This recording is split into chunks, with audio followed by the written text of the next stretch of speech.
Vande Mataram. Paschimanchal live देख रहे हैं आप। मैं हूं आपके साथ काजल ठाकुर। मथुरा में एडीजी राजीव कृष्ण मंगला आरती के दौरान बांके बिहारी मंदिर में हुए हादसे के बाद मंदिर परिसर का निरीक्षण करने पहुंचे। इस दौरान उन्होंने मंदिर सेवायतों और मंदिर प्रबंधन के साथ में बैठक की और मीडिया से बातचीत करते हुए मामले की जांच की बात कही। बांके बिहारी जी टेम्पल पर कल रात में जो हादसा हुआ, बहुत दुखद हादसा हुआ। इसमें अभी तक कुल 2 लोगों की डेथ हुई है, 2 श्रद्धालुओं की डेथ हुई है। 2 श्रद्धालु जो हैं अभी हॉस्पिटल में हैं, उनका इलाज चल रहा है और 3 लोग वहाँ से डिस्चार्ज हो गए हैं। तो इस प्रकार से कुल 7 श्रद्धालु ऐसे थे जो उससे अफेक्ट हुए थे और उसमें से 3 डिस्चार्ज हो गए हैं। 2 अभी हॉस्पिटल में हैं और 2 की डेथ हो गई है।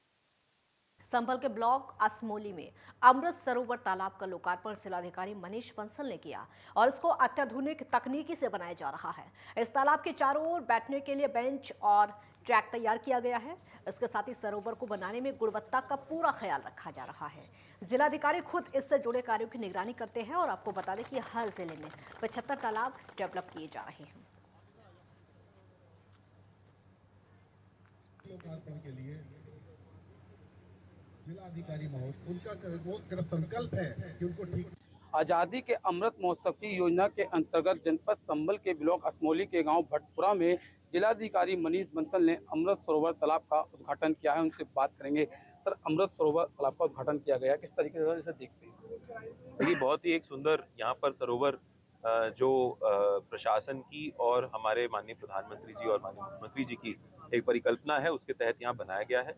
असमौली शुगर मिल जो धामपुर बायो ऑर्गेनिक्स लिमिटेड है, उसके द्वारा इसको CSR के अंतर्गत निर्मित किया गया है और सभी प्रकार के अच्छे फीचर्स, वॉकिंग ट्रैक, बैठने के लिए यहाँ पर बेंचेस, सोलर लाइट और filtration tank, water recharge well, ये सभी व्यवस्थाएं यहाँ पर बहुत ही सुंदर तरीके से की गई हैं। आज़ादी के अमृत महोत्सव के उपलक्ष्य में यहाँ पर झंडारोहण भी किया गया है।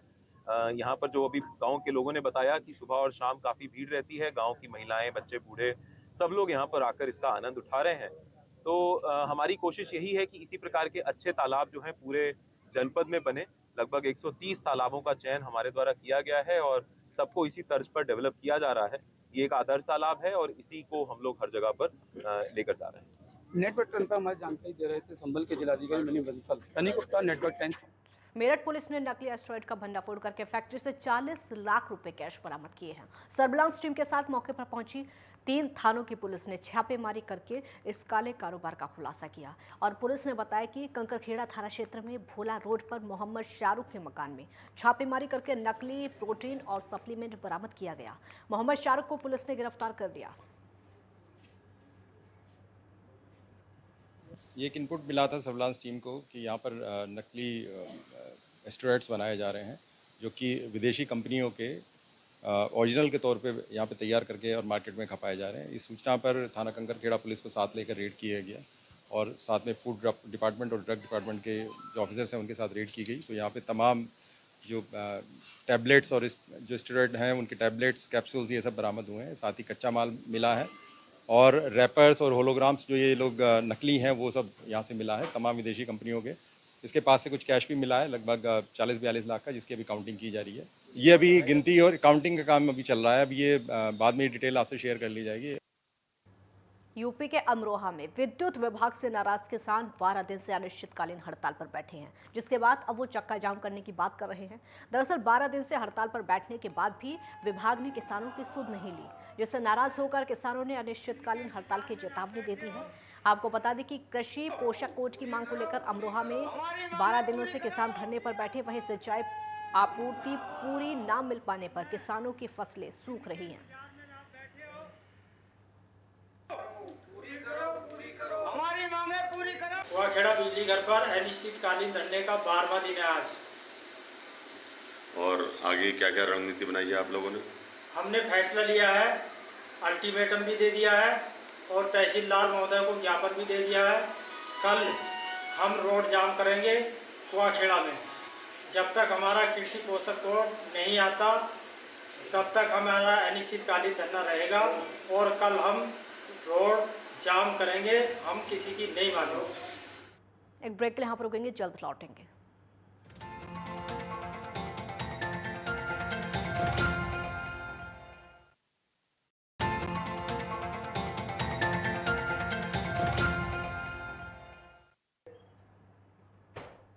एटा जिले में बागवाला थाना इलाके में रोडवेज बस ट्रक की टक्कर में 25 सवारियां घायल हो गई। गंभीर हालत के बाद 2 लोगों को मेडिकल कॉलेज आगरा रेफर किया गया। बताया जा रहा है कि फर्रुखाबाद डिपो की सवारियों से भरी बस दिल्ली जा रही थी और बस चालक शराब के नशे में था, जिस कारण यह हादसा हुआ। मौके पर पहुंची पुलिस ने लोगों को सुरक्षित बाहर निकाला।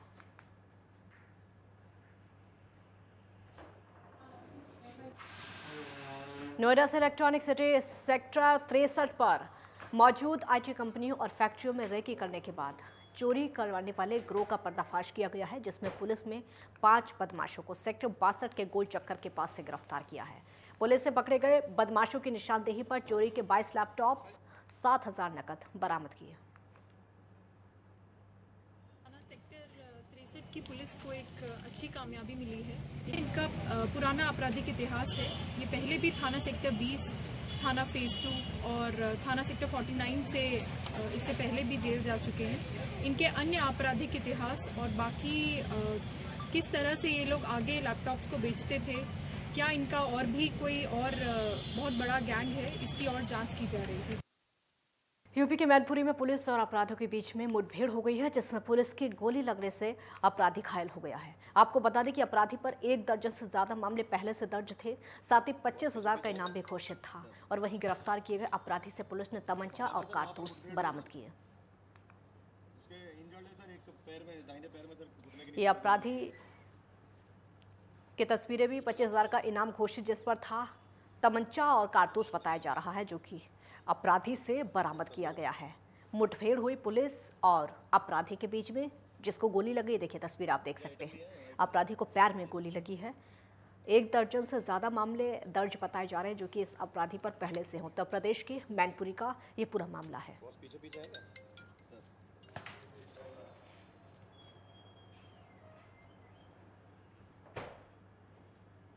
यूपी के हापुड़ में चाय बनाते हुए गैस सिलेंडर में आग लग गई, जिससे आसपास के लोगों में अफरा तफरी मच गई, जिसके बाद ग्रामीणों ने 112 पर फोन किया और वहीं सूचना मिलते ही पुलिस कर्मी मौके पर पहुंचे और आग पर काबू पाया। आग की तस्वीर आप देख रहे हैं इस समय उत्तर प्रदेश के हापुड़ की तस्वीरें हैं, जहां पर पुलिस ने आग पर काबू पाया। गैस सिलेंडर में आग लगी, जिसके बाद हड़कंप मच गया, लोगों में अफरा तफरी मच गई। पुलिस को सूचना दी गई, पुलिस मौके पर पहुंची। उसके बाद सभी लोगों ने मिलकर इस आग पर काबू पाया। देखिए आग की तस्वीरें आप देख सकते हैं, किस तरीके से भीषण आग यहां पर लगी है।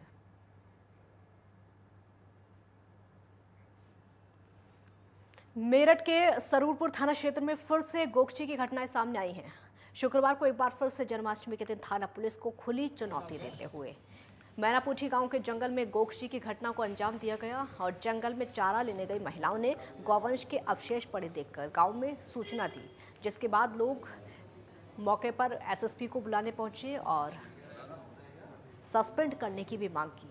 वहीं सीओ सरधना आरपी शाही ने कार्यकर्ताओं को समझाने की कोशिश की, लेकिन वो मानने को तैयार नहीं। और वहीं इस मामले में हर्रा चौकी प्रभारी संजय कुमार समेत 4 सिपाहियों को भी सस्पेंड कर दिया है।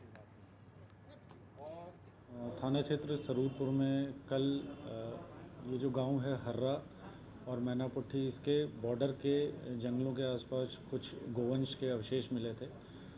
इसमें सीओ साहब की जांच आख्या के अनुसार जो चौकी प्रभारी हैं और जो कुछ सिपाही हैं, इनके द्वारा सतर्कता नहीं बरती गई है, लापरवाही बरती गई, जिसके परिणाम स्वरूप रिपोर्ट के आधार पर एसएसपी साहब के द्वारा ये कार्रवाई की गई है। इसमें जो चौकी प्रभारी हैं हर्रा के, उनको और साथ के जो 4 सिपाही हैं, इनको निलंबित किया गया। एक ब्रेक यहाँ पर रुकेंगे, जल्द लौटेंगे।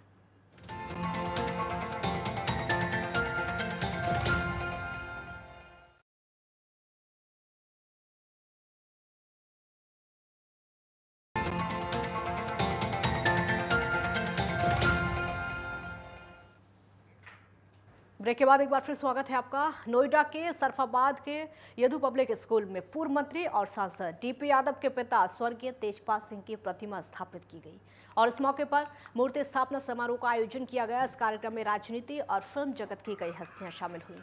इस मौके पर बीजेपी सांसद साक्षी महाराज, प्रगतिशील समाजवादी पार्टी के अध्यक्ष और शिवपाल यादव, उनके साथ साथ सपा नेता हरमोहन सिंह, फिल्म कलाकार रंजीत समेत कई दिग्गज पहुंचे। डीपी यादव ने कहा कि उनके पिता स्वर्गीय तेजपाल सिंह लोगों को सत्य की राह पर चलने की प्रेरणा देते थे। साथ ही कहा कि मेरा मकसद लोगों को अधिक शिक्षा और रोजगार प्रदान करना है, इसी कारण शिक्षा के क्षेत्र में काम कर रहे हैं।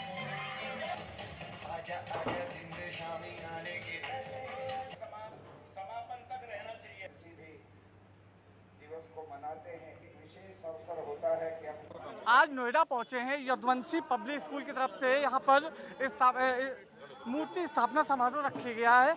यहाँ पर साक्षी महाराज जी हमारे साथ में है। साक्षी जी, कुछ विचार बताएं जो तेजपाल जी के जो विचार थे।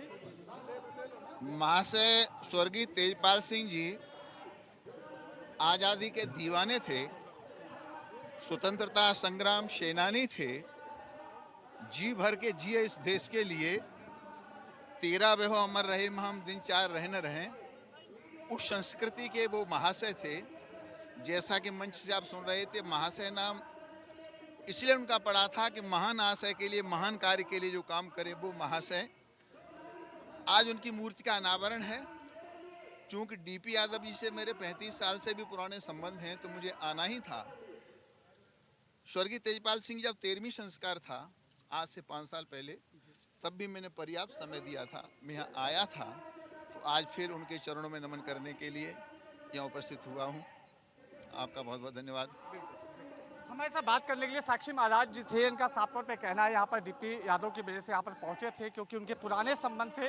हालांकि जो आज मूर्ति का जो स्थापना की गई है, सम्मान समारोह रखा गया है, उसको लेकर यहाँ पर साक्षी महाराज जी पहुँचे थे। कैमरा अमित के साथ एक चिन्ह पटेल, नोएडा। स्वर्गीय महाश्रेय तेजपाल सिंह जी की मूर्ति की स्थापना का समारोह आज यहाँ रखा गया है। हमारे साथ उनके पुत्र बात करने के लिए हैं, डीपी यादव जी, जो पूर्व में मंत्री भी रहे हैं, सांसद भी रहे हैं। सर ये बताइए, सर बाबूजी के कुछ विचारों को बताएं सर। देखिए, बाबूजी के विचारों को मैं आपको ध्यान दिलाता हूँ। जब मैं राजनीति में आया तो उन्होंने मुझे बुला कर के कहा, मैं कॉलेज छोड़ करके आया था। उन्होंने मुझसे कहा कि भाई राजनीति में जाने का तुम्हारा फ़ायदा इसलिए नहीं है कि राजनीति में बहुत ज़्यादा अच्छे लोग नहीं रह गए हैं। मैंने कहा जी, मैं आपसे वादा करता हूँ कि हम एक अच्छी राजनीति करने की कोशिश करेंगे और सही राजनीति करेंगे। तो उन्होंने कहा तो अगर नहीं मानते तो मेरी 2 बातों को ध्यान रखना कि एक तो अगर तुम्हारे पैर में कभी मतलब जूता भी ना रहे, नंगे पैर भी रह जाओ, तो कभी भी बेईमानी की राजनीति मत करना। और अगर कहीं किसी गरीब की आवाज़ तुम्हारे कानों में पड़े और वो तुम्हारे से कहे कि मुझे सताया जा रहा है, तो अपनी जान पर खेल करके भी उस गरीब की रक्षा करने का काम करना। इन्हीं बातों को लेकर के मैं राजनीति में आया। तभी से किसानों, मजदूरों, नौजवानों और हमारी जो माताएं बहनें, उनके साथ जो व्यभिचार, दुराचार, भ्रष्टाचार होता है, उनकी तो तरजीह दे करके और उनको ताकत देने का काम तभी से आज तक मैं करता हूँ। मेरी लड़ाई गरीब और अमीर के बीच में है, यानी गरीबों की परवरिश हो, उनके बच्चे पढ़ें, आगे बढ़ें, आगे चलें, पिछड़े इलाकों में काम हो, उनके पिछड़े इलाकों के लोगों के लिए रोज़गार की व्यवस्था हो। इन तमाम बातों को लेकर मैं राजनीति में हूँ। वो मेरे पिताजी के विचार हैं और पिताजी ने हमेशा शिक्षा के ऊपर बल दिया कि शिक्षित बनाने का काम सबसे बड़ा दान है, शिक्षा दान सबसे बड़ा दान है।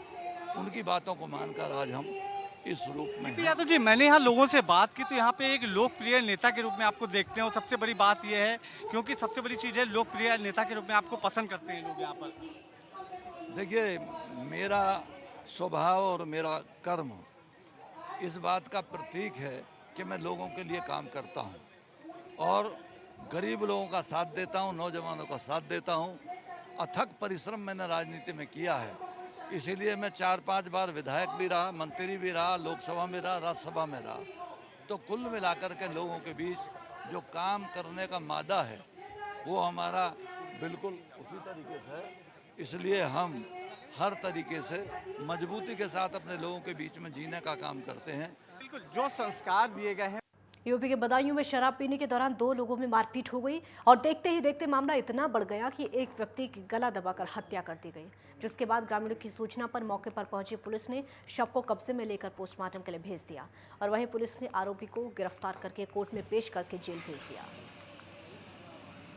कि एक व्यक्ति मृत अवस्था में पड़ा हुआ है।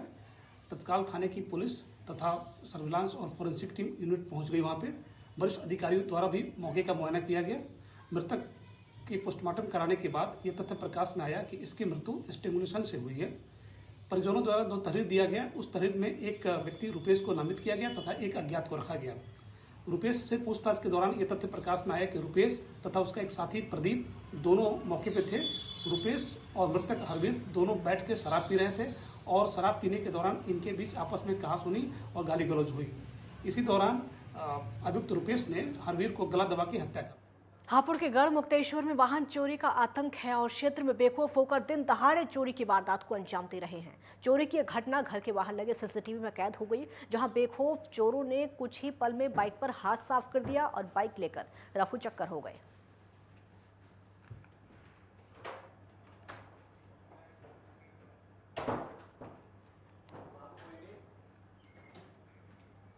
तो जन्माष्टमी पर्व की धूम देश भर में रही, लेकिन पश्चिमी यूपी के मेरठ जिला कारागार में मनाई जन्माष्टमी की चर्चा हर तरफ हो रही है। खास बात यह रही कि जेल के सभी बंदियों ने बांके बिहारी के जन्मोत्सव पर उपवास रखा और सभी बंदी कृष्ण के रंग में नजर आए। आपको बता दें कि जिला कारागार में सभी 872 बंदियों ने उपवास रखकर कृष्ण में अपनी आस्था दिखाई। व्रत रखने वालों में 72 महिला बंदी भी शामिल रही और इतना ही नहीं, बंदियों ने कृष्ण लीला का भी जेल के भीतर अभिनय किया। बंदी में से कोई कान्हा बना तो कोई कृष्ण भगवान का परम मित्र सुदामा बना। पुलिस अधीक्षक के साथ ही जिले के लोग भी जेल के भीतर हुई इस लीला की खूब चर्चा कर रहे हैं, जो कि चारों तरफ अब चर्चा का विषय लगातार बनी हुई है। जैसा कि हर साल कृष्ण जन्माष्टमी का उत्सव धूमधाम से मनाया जाता है, इस बार और हर्षोल्लास के साथ जिला कारागार मेरठ में जन्माष्टमी का उत्सव बहुत ही हर्षोल्लास के साथ बंदियों और पूरे स्टाफ के द्वारा मनाया जा रहा है। माघ माह की शुक्ल पक्ष की अष्टमी तिथि को भगवान श्री कृष्ण का जन्म कारागार में हुआ था। उसी के उपलक्ष्य में आज सभी बंदियों ने जो कारागार में डेकोरेशन किया है बहुत ही प्रशंसनीय है। मुजफ्फरनगर के तितावी गांव में उस समय हड़कंप मच गया जब सांडों के एक झुंड ने खेत में चारा काटते वक्त बुजुर्ग किसान को मौत के घाट उतार दिया और वहीं गुस्साए ग्रामीणों ने पानीपत खटीमा मार्ग पर चक्का जाम कर दिया और किसान के शव को रखकर मुआवजा और आवारा सांडों के समाधान की मांग करते हुए धरना प्रदर्शन किया। हालांकि मौके पर पहुंचे पुलिस और प्रशासनिक लोगों ने गुस्साए ग्रामीणों को समझाते हुए शव को हटाया और मुआवजे के साथ आवारा सांडों की समस्या का समाधान करने का आश्वासन दिया। जंगली जीव से राजवीर सन ऑफ जय सिंह की मृत्यु हो गई है। मैं मौके पर गया और ये पाया कि एक अपने घर से घास काटने के लिए निकले हुए थे। गरीब परिवार, बहुत अत्यंत गरीब परिवार है ये, और इनकी जो है मृत्यु किसी जंगली जानवर के आक्रमण से हुई है। तो ये गांव वाले आक्रोशित थे। उनके शव को लेकर के पेट्रोल पंप के पास रखे हुए थे। उन्हें समझाया बुझाया गया तो, और इनको जो भी उचित मुआवजा है राज्य आपदा मोचक निधि से या फिर हम देखेंगे यदि राजस्व अभिलेखों में। फिरोजाबाद जिले की रसूलपुर पुलिस ने वाहन और पशु चोरी करने वाले गिरोह का पर्दाफाश किया। पुलिस ने 4 आरोपियों को गिरफ्तार भी किया और उनके पास से अवैध असलाहा, चोरी के वाहन और पशु भी बरामद हुए। साथ में पूछताछ में उन्होंने मोबाइल चोरी की घटना का खुलासा किया।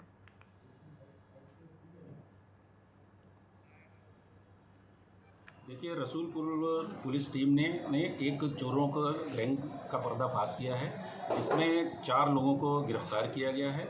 हैदर, लोकेश, अनीस और आबिद। इनके पास से चोरी किए गए पशु, वाहन तथा नाजायज़ असलहे इनके पास से बरामद किए गए हैं। इस गैंग के अनावरण के लिए जो खास बात इसमें रही है कि ये विदिन 24 आवर्स एक गैंग का अनावरण किया गया है, घटना का अनावरण किया गया है और इन्हें गिरफ्तार किया गया है। पश्चिमांचल लाइव में फिलहाल इतना ही। आप देखते रहिए नेटवर्क 10। जय हिंद।